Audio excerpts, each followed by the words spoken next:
Good evening, everybody. Welcome to tonight's webinar as part of Post-16 Careers Week.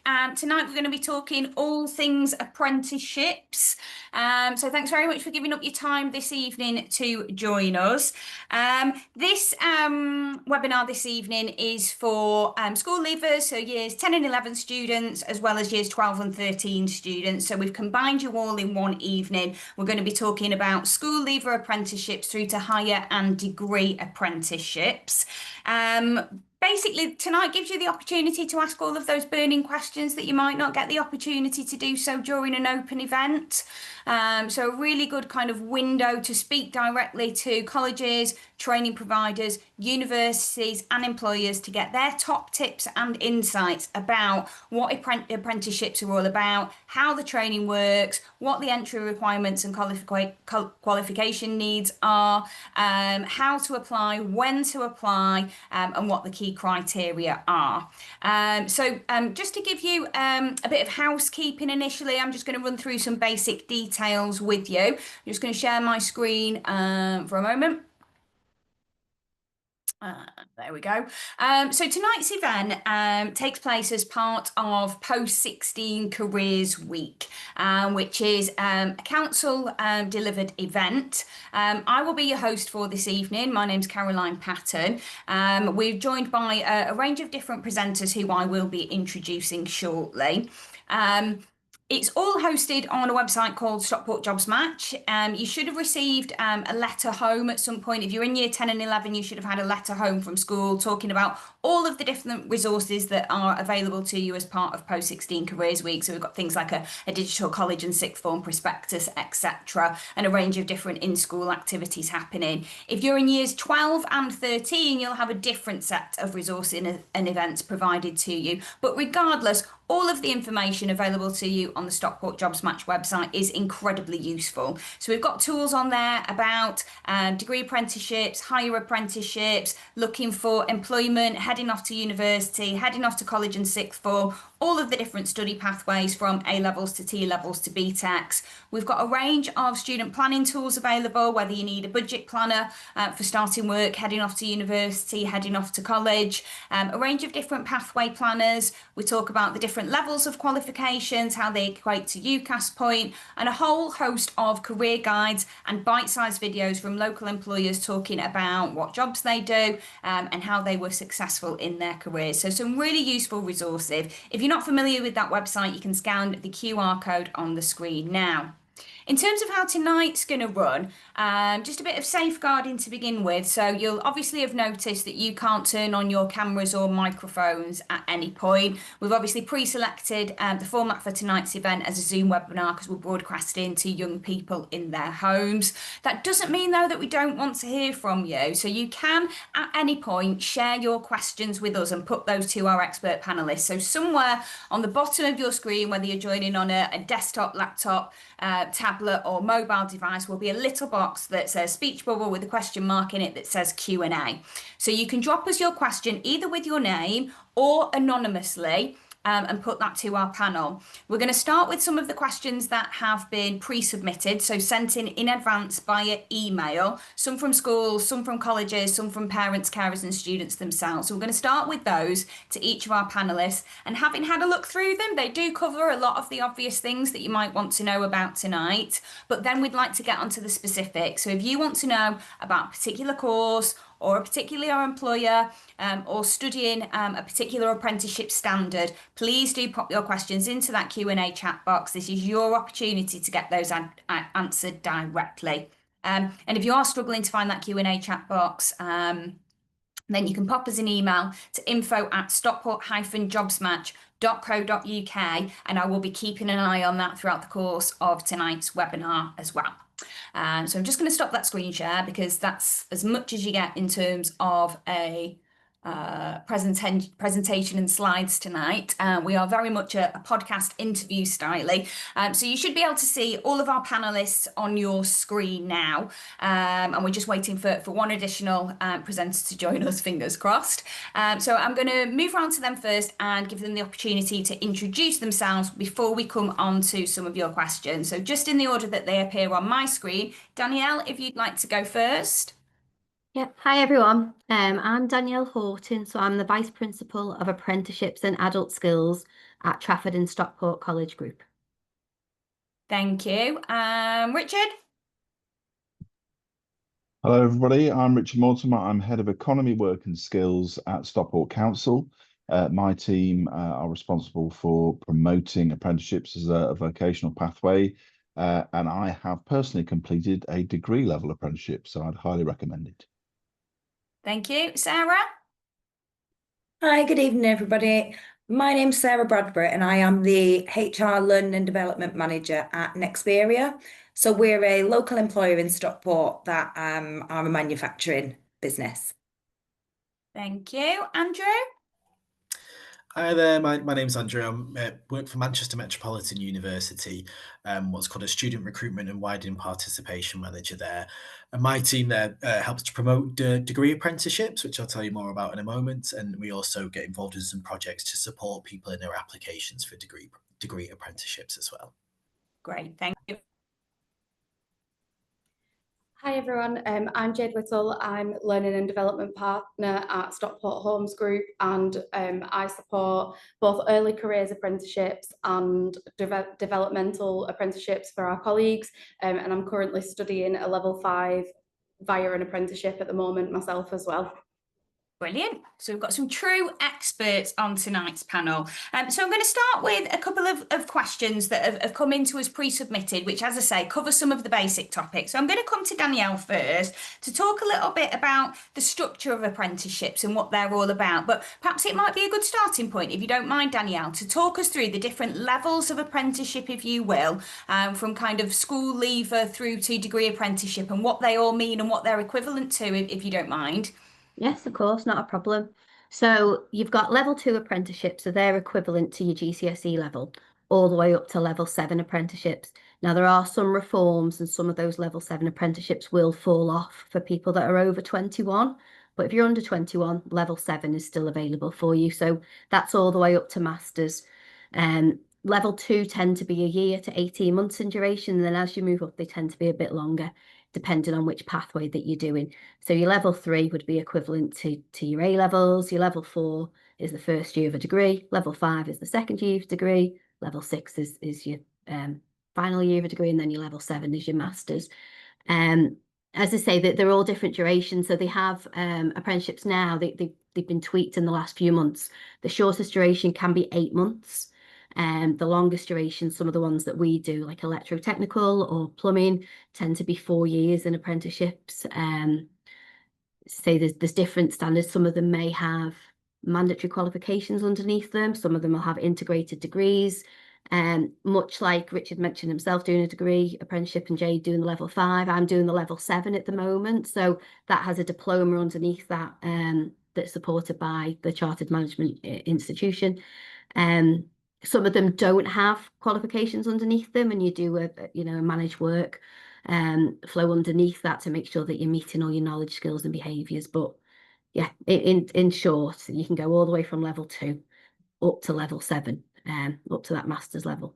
Perfect. And broadly speaking, apart from the different levels which equate them to different alternative qualifications, so for example, a level 3 is the same as A levels, and as you said, a level 5 is the same as the starting point for a degree, which means that they all last different lengths in terms of how long it takes to complete the qualification. What is the broad structure of an apprenticeship in terms of the training and the work balance? So it depends on what route you're in. So if I talk through some of the provisions that we have, so in our professional provision, so the level 7 that I mentioned, the level 5, the level 3 team leader, a lot of that is all done in the workplace with an assessor or a tutor that will support them remotely or will come into the workplace. The same with our early years apprenticeships, they're done in the workplace. But the bulk of them, so if you're looking at construction, engineering, digital, they do 4 days in the workplace and they come into college for 1 day, which we refer to as the off the job. All apprentices have to do at least 6 hours of off the job every week throughout the duration of their apprenticeship. So if you come into college or to a training provider 1 day a week, then that's great. That's your off the job evidence. If it is apprenticeship that is solely done in the workplace, then you'd have to find ways to evidence your off the job there.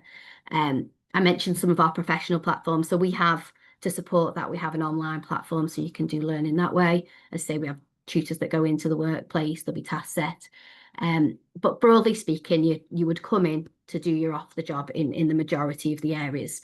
The benefit of that, or the positive of that, is you also get paid for that day. So your employer will pay you for your day in college as well, as well as your 4 days that you do in the workplace.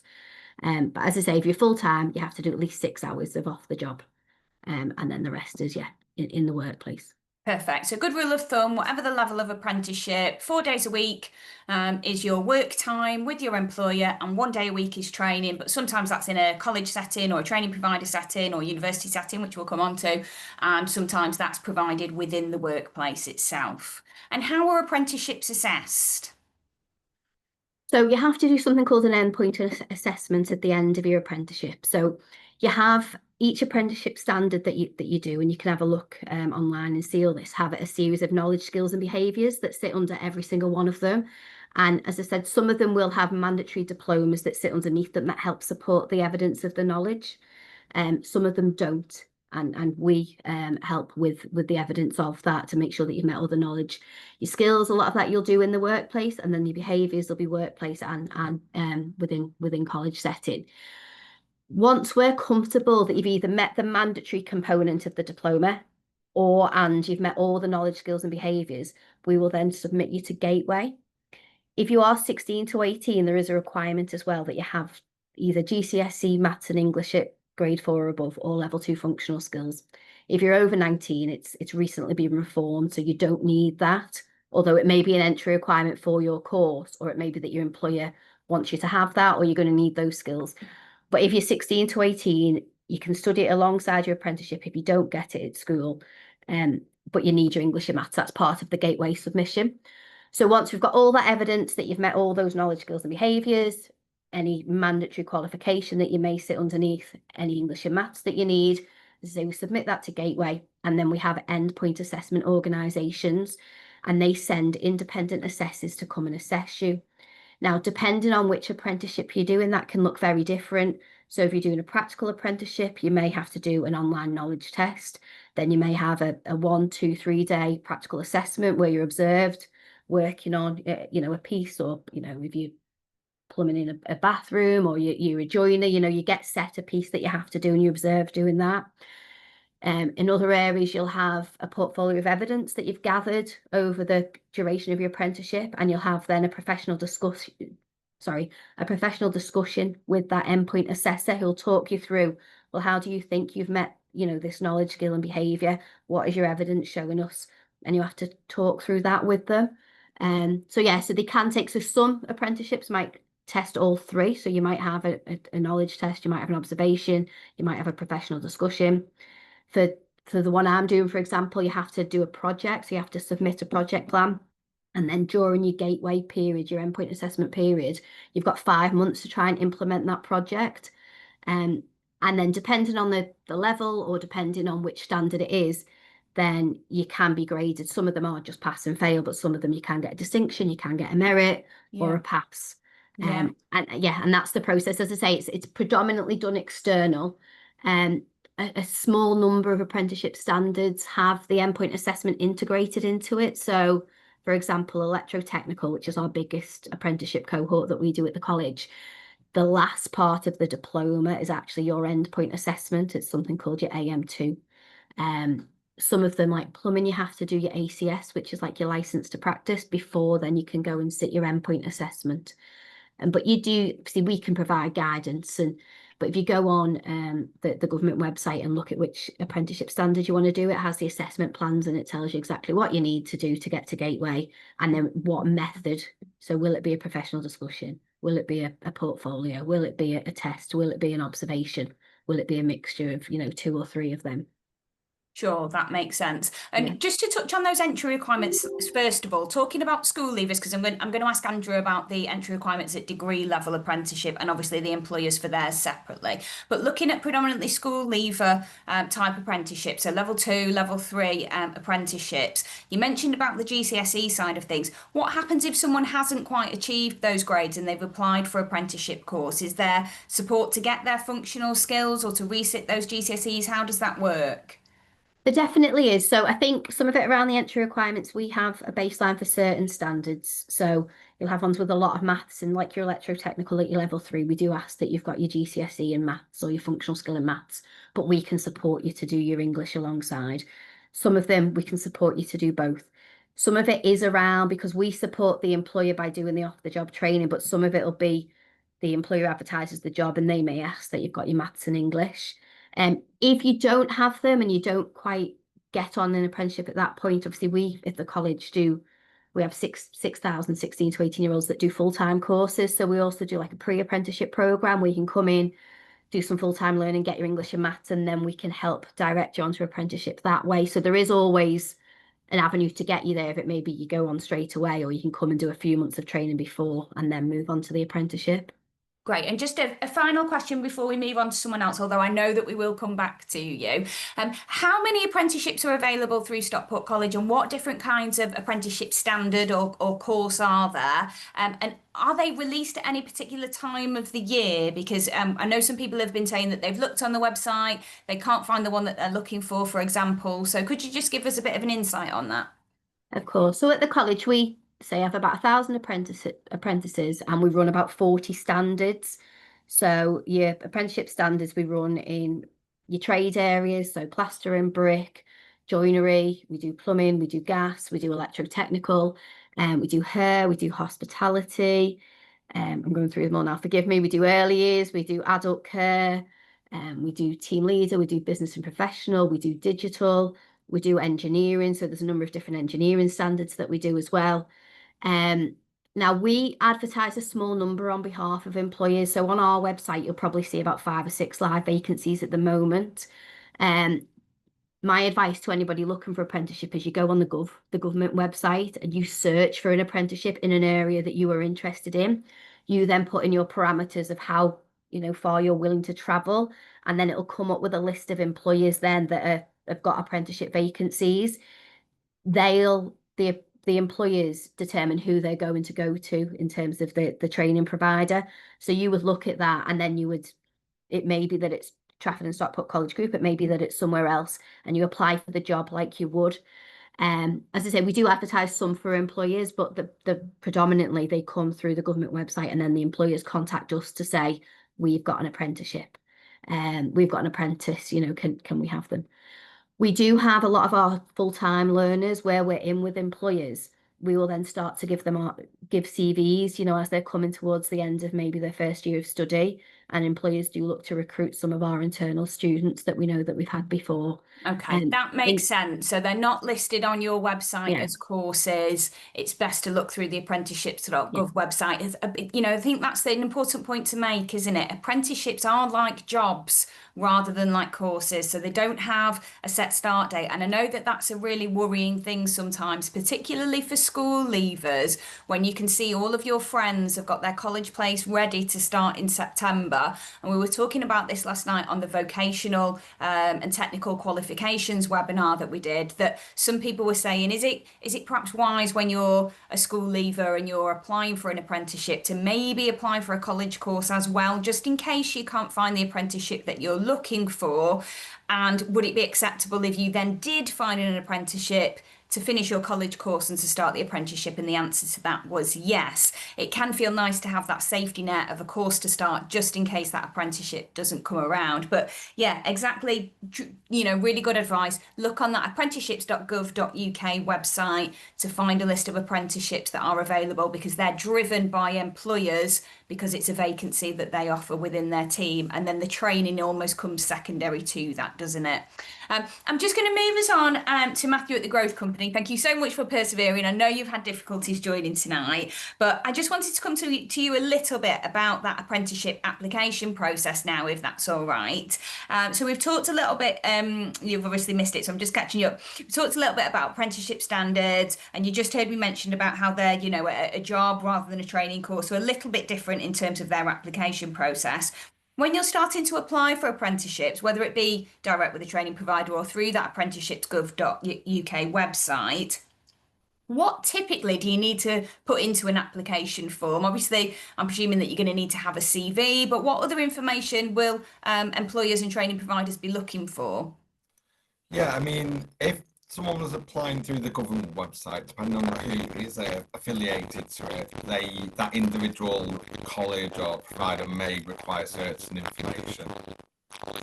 Our applications come through to our website and people enter the details. It's usually just their name and address, a mobile number, an email address. They don't, in theory, have to upload a CV. They may not have one at that moment in time.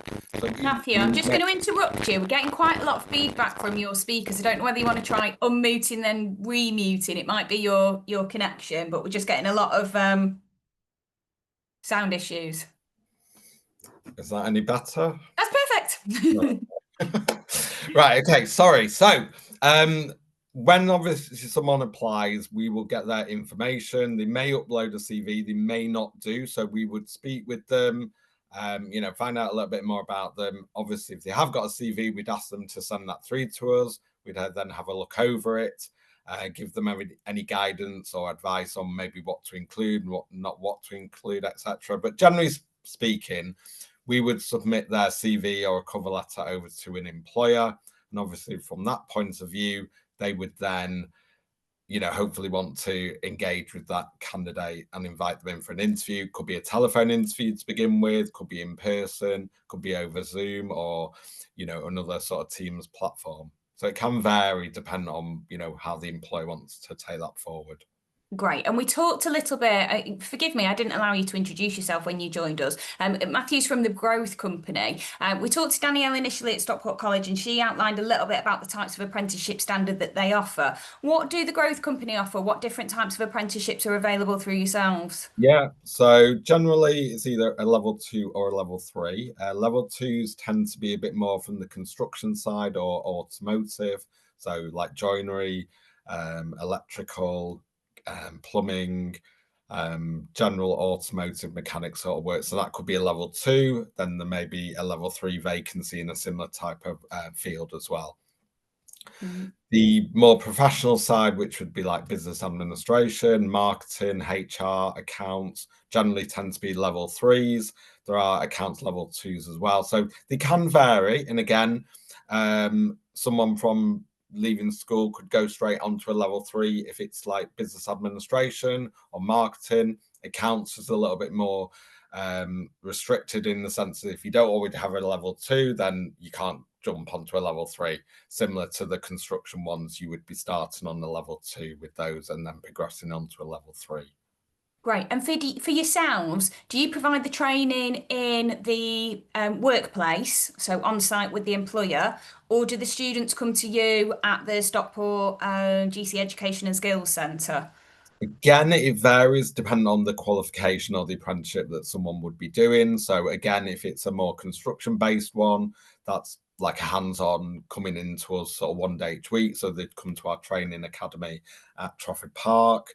If it's like business administration, marketing, HR, they're done remotely. So the person would remain in the workplace, but they would have that designated amount of time on a weekly basis, like every Wednesday afternoon. That could be their time. They dial into a lesson with us and they attend that online lesson. Again, accounts is done sort of in a classroom. So again, they would come to us for that classroom setting. So again, it varies. It does sort of vary slightly depending on what actual qualification or apprenticeship that candidate may be doing.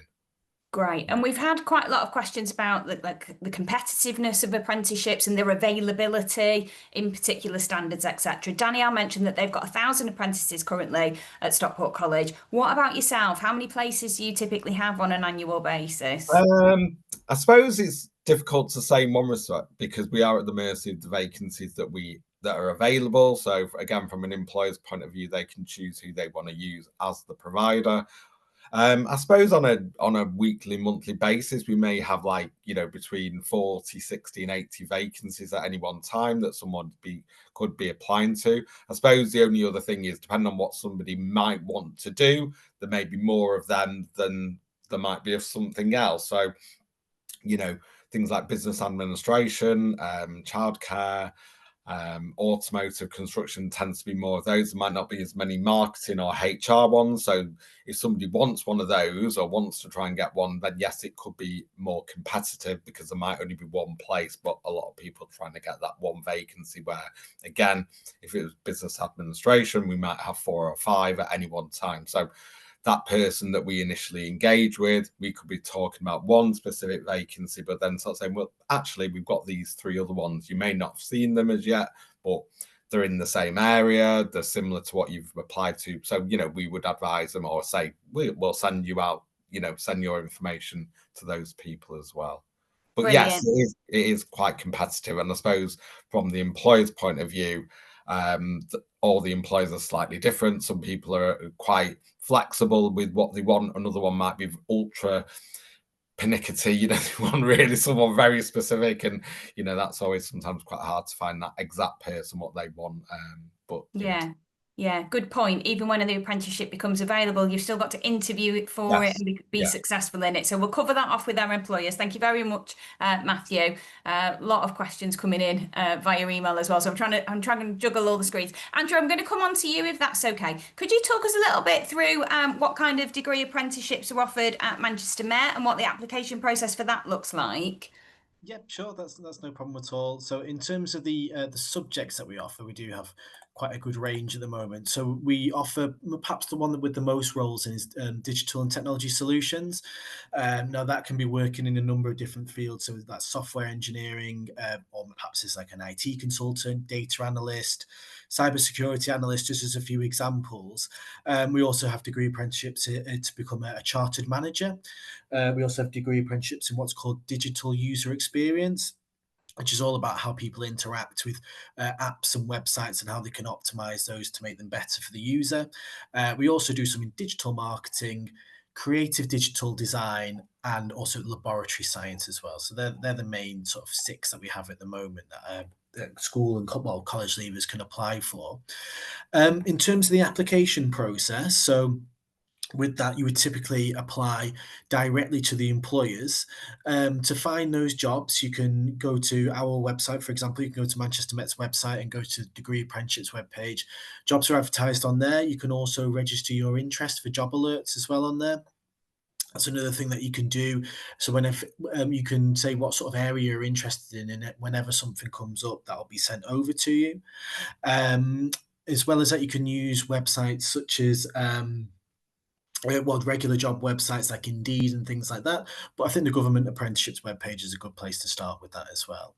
Yeah, and there's sites like Get My First Job as well, which has quite a lot of apprenticeships listed on. So there are a few different ones, but by and large, it's the government Find an Apprenticeship website that is the best starting point for all of these. And obviously, they were quite specific standards, quite specific course disciplines that you offered them at MNU. How does the training side of things work? Is that slightly different than the 4 days on, 1 day studying? Is that done more in a block environment for a degree apprenticeship? Yeah, so it varies from one course to the next. So some of them go work in that traditional sense where it's like 4 days a week and work 1 day a week in university, but then other programs do it in blocks, like you say. So it might be 1 week in 5 that the university, it might be 2 solid days every 2 weeks together, but it's still always, however you kind of break it down, it'll always end up being that 80-20 split. So it'd be 80% of the time with the employer and 20% of the time at the university.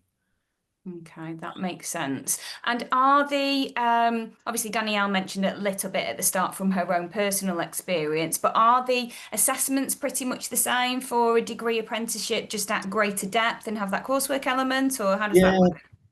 Yeah, typically you wouldn't have exams with a degree apprenticeship. It does tend to be a mixture of assignments that you would do for any other university course, but also sort of in-work assessments as well, where somebody from the university would come out and assess what pieces of work that you're actually doing in the workplace as well. Okay. And what are the real advantages to hiring degree apprenticeships? I know that we've talked about the drawback that they are quite competitive, but what are the pros? Yeah, so there's many of them, to be honest, but one of the huge draws for people is there's no tuition fees involved in degree apprenticeships, unlike a regular full-time higher education degree.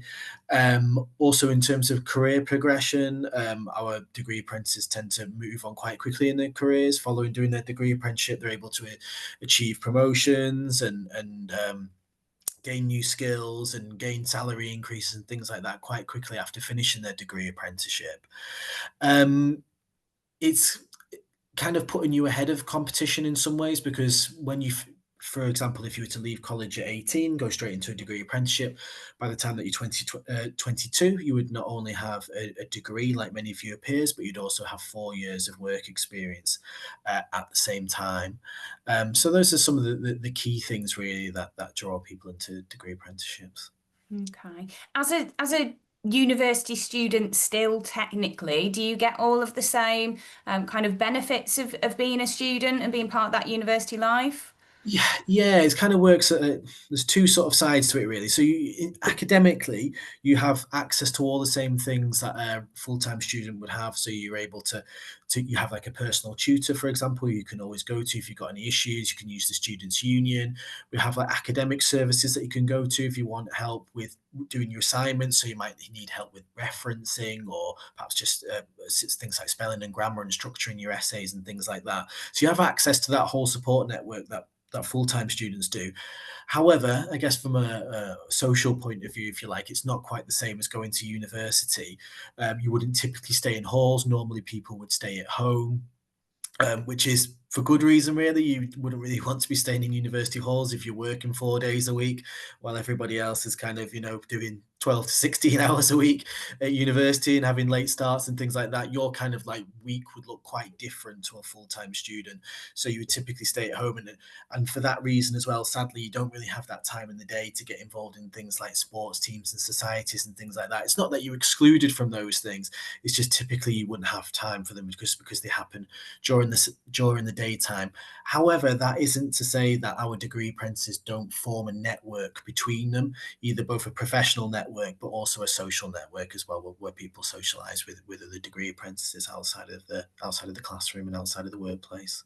Yeah, no, that's really good advice. I guess it's just a different experience, isn't it? And I suppose from that socialization side of things, you've probably got your work colleagues and then you've got your course mates as well, haven't you? But yeah, you're right to acknowledge that really. You're trying to hold down a full-time job as well as a university degree course. So there are really key things to consider, aren't they? Richard, I'm just going to come to you on that front about being a degree apprenticeship student. How challenging do you think it is to manage the demands of study and, effectively an 80% full-time job? Yeah, it can be a bit of a challenge, but not insurmountable. I mean, to be honest, it's a skill that you have and develop in work anyway, around your time management and planning and just kind of setting out your priorities. And your employer, I mean, certainly for me in the council, was very supportive around some of that 20% or 6 hours off the job. It can be time spent doing assignments and doing your work and research and things like that. So it is manageable. I think it might be a personal thing, but inevitably, you can kind of leave it till the 11th hour to try and get assignments done and that kind of stuff. That's not a particularly brilliant work habit that I would recommend, but needs must sometimes. If things at work take over and are a priority, then you just have to juggle things around. I mean, I did my degree apprenticeship at MMU, and they had some great study support, help and advice, and techniques, things that were just useful, really, in terms of managing some of those issues. Again, it's not something I'd recommend you kind of make use of unless you really have to, but they do have an option for applying for extensions if you've got some extenuating personal circumstances that mean that you're just not going to make the best job of completing an assignment. But presumably that kind of learning and then being able to embed that learning in the practical aspects of your day-to-day job is a real advantage as well. It is, and some of that personal reflection, certainly within the degree apprenticeship that I did, contributes to some of the material you can use in your kind of portfolio, in your sort of skills and behaviour submissions. You talk about times when you were stressed or you didn't think you could cope. What did you do about that? Appealing for help, asking managers for advice and support, all those sorts of things kind of build in and support the qualification that you're studying for. And even in the endpoint assessment, in that kind of professional discussion, when you're talking about what did you learn about yourself and your behaviors and how to manage those and how to grow and develop, that's all useful stuff. I mean, I would say as well, then I didn't think that the requirements of the degree apprenticeship were overly onerous. They were perfectly manageable. It was more a question of getting a grip and sort of being on top of that and just planning properly and effectively. You wouldn't have any problems, I don't think, for most people. Brilliant. That's great. Thank you. I'm going to move us on swiftly to our two employers who've joined us tonight, because I can see that we've got over 20 questions stacked up in the chat box, and we will get round to them, I promise. Sarah, I'm going to come to you first at Nexperia. Could you just tell us a little bit about the types of the types of apprenticeships? We won't jump the gun. The type of apprenticeships that you offer, and when typically they become available for people to apply for? Yes. So at Nexperia, we offer engineering apprenticeships. So we use a local training provider, Elevated Knowledge, for our recruitment process. We offer the MOE path, which is the Maintenance Operation Engineering Technician. I had to write that down so that I got it right. Pathway. So that is a 5-year apprenticeship. Year 1 consists of a BTEC. Years 2 and 3 is a HNC, and then years 4 and 5 are the HND part of that pathway. Great. And we've had a lot of questions tonight about how competitive they are and how you apply for it like a job, so it can be quite challenging. Can you tell us a little bit about what Nexperia look for in applicants? So when we're looking for applicants, we're looking for around a level 4 or 5 in maths or English. And then hands-on experience really of, you've helped your dad fix his car, or you've worked on your own bike. If you've had a part-time job, then, that's really good things to talk around in your interview. But it's not essential that you've had a part-time job before. It's more around having some practical experience and wanting to learn more about engineering. Okay, so it's all of those soft skills, Yes. of which, part-time jobs, hobbies, extracurricular activities, your exam results may have equipped you with those. So the confidence and communication skills that work well in any interview setting. And when can people apply for your apprenticeships, and how many of them are available each year? So we typically have up to 4 apprenticeships each year, and the best time to apply is in June, and that's directly to Elevated Knowledge. You will see that they're on the Nexperia website, but we use Elevated Knowledge as the training provider. So they have an assessment centre type interview with Elevated Knowledge before they come to Nexperia. Okay, do you know what that assessment centre involves? So it's a skills assessment around maths and English. Okay. And I'll just add as well that for the first year of this apprenticeship, you spend the whole year at Elevated Knowledge.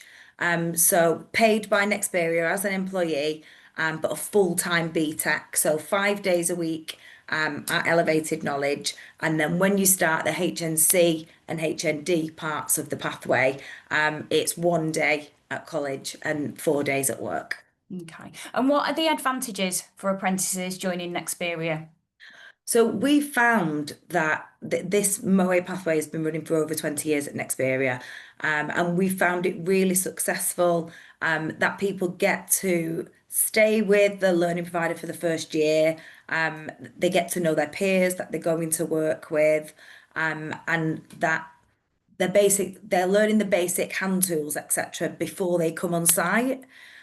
So they're kind of ready to get their teeth into work, and it's a real good transition from education to employment, because they have that year in between also, before they're coming to us 4 days a week. Okay. And obviously, with there being previous cohorts of apprentices plus 4 new ones joining per year, I'm presuming that they all kind of group together, and from a social perspective, that's quite nice for them to be a crew.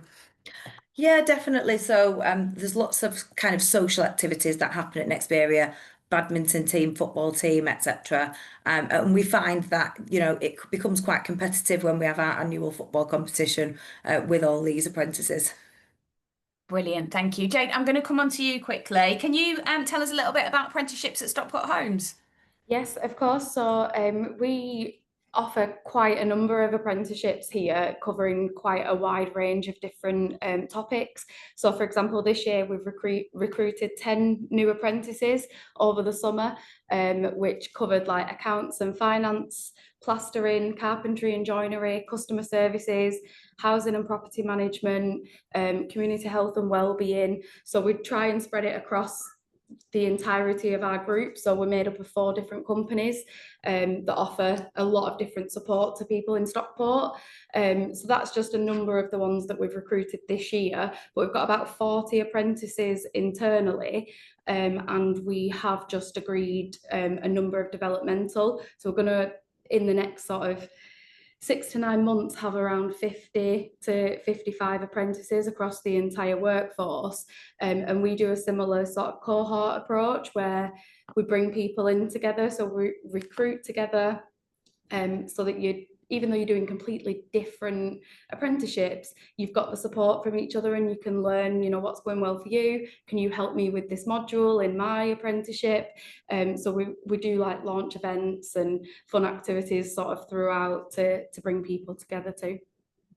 Fantastic. And what is it that you look for in your assessment processes? What will get, because I know that we've said that they're competitive. I know that in your recent application and recruitment process for your apprentices, you had quite a lot of applications come through. How can people stand out? What top tips would you give them? So top tips for us are write a really strong supporting statement. So a lot of people rely on CVs alone, but we share the job description, what's essential, what's desirable, and we want you to look at what those criteria are and demonstrate how you've got it, how you've got transferable skills. Similarly, to Nexperia, giving examples of things that you've done at school, at home, at work, previously, if you've had a part-time job, and showing research on Stockport Homes. So looking on our website, seeing the things that we do, understanding our values is a real key thing. And a key standout top tip here, we have started doing events, so open evenings, drop-ins, opportunities for you to come in and actually meet the teams that are recruiting. And a lot of the people who, you know, came and spoke to those recruiting teams did really, really well throughout that assessment process because they demonstrated that passion and that interest. So try and make yourself available to come along to those. Great. People have asked, when do you start advertising these roles? When are they available? Is it all year round or is it at a set point? So we're trying now. So this year was the first year that we did a big group recruitment event, and we're hoping to do similar again next year. We're just currently finalising plans for what type of apprenticeships that could be next year, but it's likely to be around trades. I'm not sure on specifics, but it could be around like plastering, joinery, electricians, plumbing and gas, so as well as sort of the housing property management stuff as well, IT, data, digital, lots and lots of different things. Have a look at the things that we do, and we are hoping to have that finalised and open evenings and dates confirmed for in the new year. So keep an eye on our website, but there could be sort of odd ones promoted throughout the year as well, where we have vacancies crop up and those teams can't wait for the joint recruitment events. So I guess for both the employers here, you know, my advice would be to follow them on social media as well, because they will promote when those apprenticeship programs get released. Just a last question for you, Jade. Someone's asked about career prospects. You start as an apprentice. If you don't want to carry on doing your level 5, 6, 7, 8, well, not up to 8, 5, 6, 7 apprenticeship, does it then give you the opportunity to apply for other roles when they finish, presuming that ordinarily your apprenticeship comes to an end, technically your employment comes to an end? What really happens after an apprenticeship finishes? So for us, we don't have any job guarantees at the end of our apprenticeships, but a lot of those roles are created with future plans in mind, that there could be expansion on those teams, there could be an ageing workforce, there might be people looking to retire in a couple of years, there might be a vacancy, you know, the hope is a vacancy will become available within that team, but we can't always guarantee it. But for apprentices that do really well, you know, they live in our values and they want to stay at Stockport Homes, they, about 6 months before their apprenticeship is due to come to an end, our employment support team can help them with updating the CV, help with job applications. From an L&D perspective, we'll arrange job shadowing, we'll get you involved in different teams that you want to learn a little bit more about in case a vacancy comes up there, and we'll absolutely support you to try and stay either in the team that you work in or in one that interests you or where you've got transferable skills. A lot of our teams use similar apprenticeships, so a number of teams will do a housing and property management, and the modules that you'll learn within that will open up, you know, 6, 7 different service areas that you can then explore for future career prospects. Sure, makes sense. And the same question to you, Sarah. What are the prospects once you've finished the MOE pathway? Sorry, I was just answering one of the questions in the box. Sorry. So we do guarantee employment at Nexperia. So once you've finished the pathway with us, you are then for the year 6, you do a project as part of the team, and then you are a engineer within Nexperia. Okay, brilliant. And somebody has asked on email, what are your starting salaries for your apprentices? So our starting salaries are above national minimum wage. I don't know the exact figure and wouldn't want to give the wrong figure, but it's definitely above national minimum wage. But that will be on the advert when they come out. It will so be, yes. one to have a look at. Brilliant. Okay, so I think that's maybe one more. Okay, I'm going to come on to last one via email first, and then I'm going to come on to the chat questions. So, apprenticeship programs for plumbing, can we do those at Stockport College or Growth Company? You can, yes. Yeah, you both offer those. Fantastic. If they're not on the website currently, I would suggest it's just a case of keep checking. Is that right, guys? Yeah. Yeah. So if they're not there now, and do you also offer plumbing apprenticeships, Jade? Yeah, brilliant. Right, I'll mark that one off as answered. Right, some of these questions now. My son wants to do an electrical installation apprenticeship, but he's colourblind. Does anyone know if there's any restrictions on him applying for this? Yeah, I can take that away if that's okay. I don't think so. I feel like we've had a student before who's been colourblind. It's just something with the wires, isn't it? And I'm not from an electrical background, so forgive me. I know we had to make some kind of concession. So if you can get the details of that person, Caroline, an email address, I'll speak to the curriculum colleagues. Is that okay? I'm sure we did do something to adapt it, but it's just in that area, it's obviously very important that No, that's fine. things If are that wired up person, I'm just correctly, going isn't it? So yeah, I'm sure we have had one before that we supported somehow. That's fine. I'd rather give an accurate answer than make one up. So I've just popped the email address on there. If whoever asked that question is still on the call, please drop us an email and we will get that direct response back to you. Somebody else has asked, are there many apprenticeships in animal care, animal husbandry? Do we know that from either of you two? We don't run any at the college, but I've worked at a previous provider and we did do animal care there. You'll have some of your you'll have like Myerscough and Reese Heath, and they do a lot of, those land-based colleges. So there are some, but it isn't something I was going to say perhaps our nearest one is Reese Heath, which is in Nantwich in Cheshire. If you're not aware of that as a college, it's both a college and a university centre. So I'm not sure whether you're looking for kind of level 3, 4, 5 or 6 apprenticeship standards, but that's probably the nearest place to have a look at for those types of courses. So I'll pop that in the chat for you. Somebody has asked, how many apprenticeships are available per role? Well, it's just one apprenticeship, one vacancy in essence, unless it is a larger employer like Stockport Council, Stockport Homes or Nexperia, where there are multiple apprenticeships available. But it's usually, as I say, lots of people applying, but just one position available. So I'll mark that one as we've answered live. Somebody's asked about clinical apprenticeships with a focus on clinical training, such as mental health, as opposed to a degree at university. Andrew, are you aware of any degree level apprenticeships around that kind of mental health counselling, psychology route? There is, I think, because psychology is such a popular subject to take as like a full-time degree, you wouldn't typically find many in that area. However, some we don't offer them at Manchester Met, but I know other universities offer them in nursing, which would include mental health nursing as well. So that might be something to have a look at. Yeah, so obviously we do we do sometimes have the NHS on this call, and they offer various different kind of nursing cadet pathways and different types of qualifications. Obviously over 350 types of career pathways within the NHS, so it might be worth having a look at those. They have had a range of insight days available. I know the 16 to 18-year-old one was on Tuesday this week, but they normally have an 18 plus insight day. So again, worth contacting Stockport NHS about that to see what they offer. So we've done that one. When you look at the Gov UK website and they advertise level 2 and 3 apprenticeships, they don't say if you can apply if 16.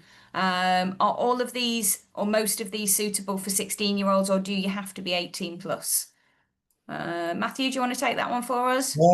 Again, I suppose it does vary slightly. Somebody can go into a level 3 role at 16 if, I suppose, like I said earlier, some of the construction ones, you can't jump over a level 2 straight into a level 3, same with accounts. But yeah, there's plenty of people that can get an apprenticeship from 16. I suppose if someone's looking for an apprenticeship on the government website, it will either say level 2 or level 3, or it might say intermediate or advanced. So again, if you see intermediate, then that's going to be generally your level 2 or your beginner type role. So again, that employer would be actively or more than happy to see someone that's 16. I suppose going back to what, say, Jade sort of said a bit earlier, if you're 16 and you've not done anything already, then obviously it could be a little bit harder to maybe get that opportunity to begin with.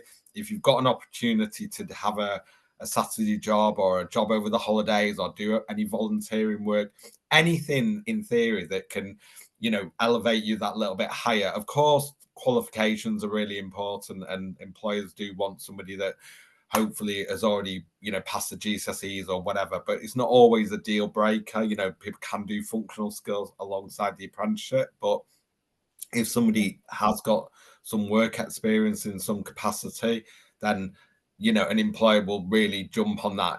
A job at McDonald's, it's fantastic. If somebody's worked at McDonald's for the last year on a Saturday or the weekend or the holidays, that employer knows that that person has gone out to work on a whenever it is. They're not doing something for the teacher or the mum and dad. They've had a job, or they've still got the job if they're still doing it at this moment in time. So that's still really really helpful if they've got some experience in some capacity. Yeah, and I think it's worthwhile saying that apprenticeships aren't the easy route. They're, a really valid qualification that requires a lot of skill, a lot of hard work, and are difficult to get because they're highly sought after. But it may well be that at 16 you continue with some alternative form of study or part-time work and keep applying. We've mentioned a lot tonight that they're competitive, but they're worth pursuing. And the reason that they're competitive is because they're a great thing that gives you some fantastic experience. You earn whilst you learn, and you come out with some really great equivalent qualifications, plus a really strong foothold to progress your career. So, coming on to the next question, when will apprenticeships for September 2026 onwards likely to be advertised? Just as a precursor to saying that, in February each year is National Apprenticeship Week. So lots of employers tend to announce their schemes then, or at least say that they're offering schemes and announce when the opening dates will be. But Sarah, for your intake for September, did you say it was June that you released that? Yeah, so the interviews will take place around June time. So I'd keep your eye on our website and on Elevated Knowledge's website from the end of April-ish. Yeah, but otherwise there isn't really a September 2026 intake. You can apply at any point, and once that apprenticeship becomes available, you apply for it like a job, you have your application, your interview, your assessment, and then you'll get offered. And if that position is available, then it won't be that you delay your start date until the following equivalent academic year. It would be that you would start straight away. Is that correct, Jade? If it might be at any time of the year. Yes, absolutely. So some of the courses we offer, if they are run through colleges. Sometimes they have sort of September, January start dates, but a lot of the ones we offer, our training providers have sort of rolling monthly cohorts. So if we're advertising in June, it could be that we're looking to recruit and we can onboard somebody in August. We might be waiting until September, it might be October. So we will work with the individuals and the providers to work out good start dates, really. Okay, brilliant. I'm going to try and get through as many of these as I can. If any of our presenters are able to answer them by writing a question in the chat, please do so. Someone's confused by the application process for school leavers. Do they find the employment via the apprenticeship search and the employer then sorts out the college side? Yes, in answer to that question is the quick thing. You apply for the apprenticeship, the apprenticeship job, and then the employer makes sure that the training provider is in place to start the training. So we've covered off that one.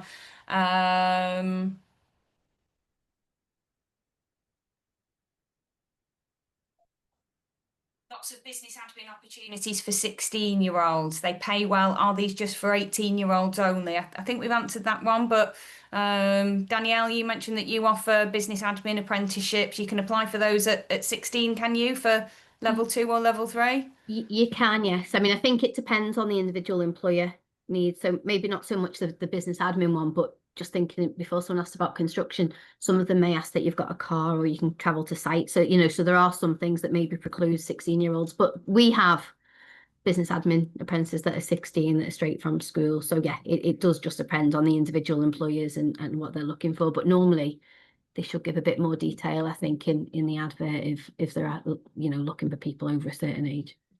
Okay, yeah. Someone's asked, do they do law apprenticeships? We don't offer them at Manchester Met. However, I am aware that the University of Law do some degree apprenticeships, so that might be something that you could look at. Okay, perfect. Thank you. Someone's who is asked about looking at an apprenticeship if they've got an EHCP and whether there is kind of alternative provision or employers who make an adjustment when they're on construction courses. Are you able to answer that, Danielle, or? Yeah, so we have some learners. We don't have a lot. We've probably about 15 apprentices that have got an EHCP. So from a college point of view, and I think I answered another question that was slightly different, that we have a learning facilitator to support EHCP students and anyone with an LLDD need. So that could be in-class tuition, that could be one-to-ones. You can also apply like you would for your GCSEs for exam concessions. So we have it with the endpoint assessments, might give you extra time to do your professional discussion or to do your practical element.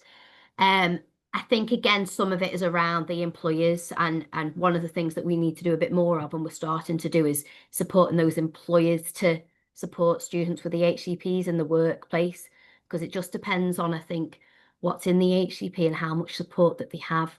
So, for example, we've had a student who was a hairdresser on full time who needed somebody constantly with them to actually do the hair. Well, then the employer wouldn't take them because they couldn't do that by themselves. So Yeah. it depends on, how much support is needed. Obviously, we do have people with the HCPs and we do support them, but also it depends on the individual employers as well and the time. Probably the bigger companies are better placed to do that because they've got more resource to provide that support. Sure. I'm going to come on to Jade because I can see she's nodding her head. Yeah, so we offer support as well. People can explain what needs they've got, and we'll offer support from an internal perspective and make sure that they've got sort of everything that they need. But like Danielle said, it will be on a case-by-case basis. It could be dependent on the course, it could be depending on what we've got available. But as a larger employer in Stockport, we do tend to have, access to quite a bit of support, and we can try and make accommodate a lot of needs where we can.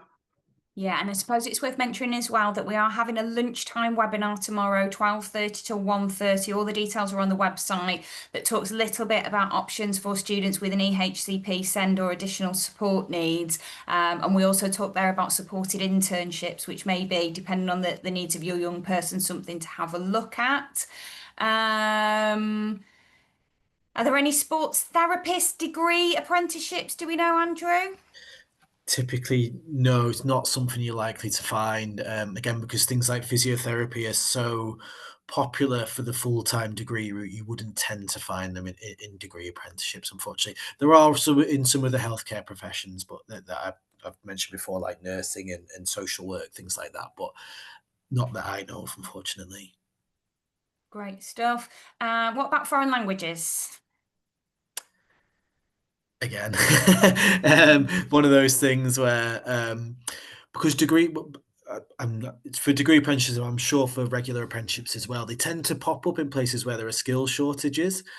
But frankly, I think universities are struggling enough to get enough people to fill their full-time courses for modern foreign languages. So again, it'd be unlikely that you would find that. Okay, fair enough. Somebody's just asked, after applying for a degree apprenticeship, when should I expect a response? Because you have to attend an interview through the employer, you will hear back shortly after the interview process as to whether or not you've been successful, a bit like the timescales for hearing about when you've attended a job interview. Somebody's asked, if I take a BTEC in applied science, will that be enough to meet the entry requirements for a radiography apprenticeship?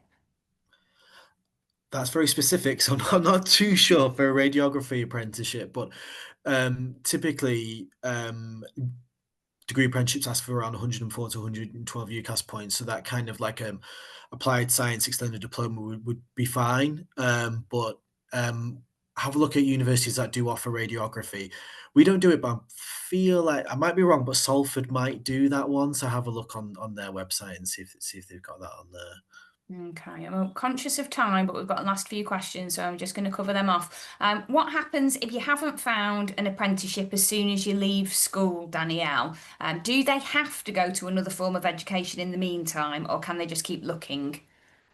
So there is push that everyone should be in full-time educational work under the age of 18. So my advice would be go and do a full-time course at college.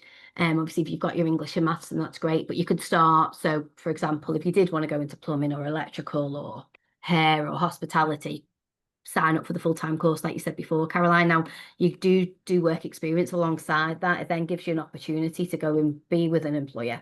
And we do have a number of people that start on a full-time course and convert to an apprenticeship in year.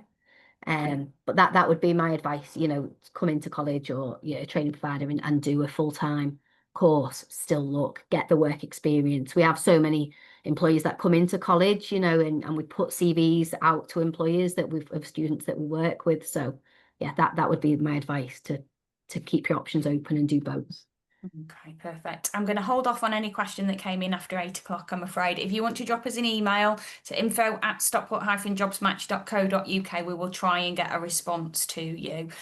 So just a quick one. If you've applied for apprenticeship when you finish school or when you finish college, but you've not got your grades yet, and then you get to results day and you've not quite achieved the grades that you're looking for, what happens then? Sarah, if that's the case with you guys and they've gone through the process in June and then the grades don't quite marry up, what happens? I think that we would go from the estimated grades, and if the grades didn't quite marry up, once we got the results through, we would do this on a case-by-case basis. So if they were the right person for the role, we would put some support in place to maybe help them resit the maths or English. Okay, that's perfect. And Matthew, same question to you, really. What happens if people don't get the grades at the growth company? It can depend slightly on what they were intending to do. Obviously, well, not obviously. So if obviously someone finishes school or they've come to that point where they've done the GCSEs, they're looking at apprenticeship vacancies, they're applying for some roles, they may have had an interview. In theory, the employer may want to take them on, or maybe in the process of offering. If that person doesn't quite reach a 4 or above, they can still do the apprenticeship. They would do functional skills alongside the apprenticeship with us. I suppose the only problem is it can be based from the employer's point of view on how not fussy, but how specific they are. Unfortunately, some employers can be quite black or white or quite blunt in the sense that they're only going to take somebody on if they've already achieved a certain level at GCSE. And if somebody hasn't quite reached that, they may not want to take them forward. That doesn't mean that that person can't get an apprenticeship, but they may not, unfortunately, get that initial one. And we may need to look at other options for them. And I suppose from the employer's point of view, they may be interviewing a number of people, and if they have some people that have already achieved the correct grades, they, from their side, they know that that person doesn't have to do any other work on top of them working with them. So I suppose, again, it's a little bit, not as straightforward, but it's not a deal breaker. Nobody, if anyone doesn't quite achieve the GCSE grades, if they are struggling to get onto an apprenticeship, we do have lots of other options what they can do. They can do functional skills at one of our training locations, and they could be doing, say, an employability course or a customer service course or child alongside that while they're doing either the resits or the functional skills. It might delay them getting onto an apprenticeship, so they might not possibly get one until into the new year or even by the next summer, but it just means that they're in that better place because they've now achieved the GCSEs, they've got some further qualifications, and it's going to put them into that. Brilliant. Some great last bit of advice there, Matthew, that, if you don't quite get the course that you want, there's plenty of other stuff that you can do, so keep going. So I'm going to leave us on that positive message for tonight. Thank you so much to everybody who's joined us. We've had around 200 of you on the call tonight. We've answered over 60 of your questions live, as well as all of the ones that were pre-submitted. I didn't count those before we started. A huge thank you to all of you for watching, and to our expert panellists tonight, to Danielle at Stockport College, to Richard at Stockport Council, to Andrew at Manchester Met, to Sarah at Nexperia, to Jade at Stockport Homes, and to Matthew at The Growth Company. I hope you found tonight's event useful. It has been recorded, so if you want to watch it back, I will be putting the YouTube video link onto the Stockport Jobs Match website tomorrow morning. We've got one final event this week as part of Post-16 Careers Week. That's a lunchtime live session at 12:30 tomorrow for students with an EHCP SEND or additional support needs, with an additional range of expert panellists joining us then. Otherwise, head over to the Stockport Jobs Match website for a whole host of resources that can continue to support you in that decision making. And very best of luck from all of us for whatever you decide to do when you finish year 11 or year 13. Huge amount of options to you available here in Stockport. And once again, thank you for joining us this evening, and to our panellists. I'll see you all again soon. Good Thanks, night. Caroline. Bye. Bye.